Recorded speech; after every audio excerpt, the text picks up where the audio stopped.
Nandito kami sa lechonan. Kukuha lang kami ng lechon. In-order namin kang nakaraan. 1 kilo lang order ko. Tapos may kasamang dinuguan.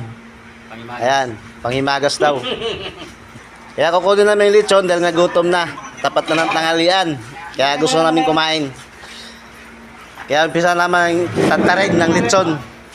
Tapos yung dinuguan ko, ito sa akin to. Magkano to dong? 100? 300. 100? 300 sa. Ha? 300? Agay! Sama to sa ano dong ha? Sa lista. Dong, sama sa lista to dong. Additional. Oo. Ito di sa bay. Sama mo na. Kailan ba ano ito? Sa 15? Sa sahod ka sahod. Pasahod na. Oo. Pangalan ng mga. Yun. Basta na. Ha?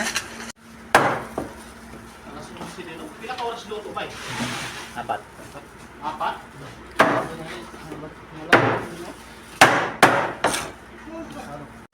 So kanina mga idol, nagpunta ako sa may lechonan dahil nga umorder na ako ng 1 kilo.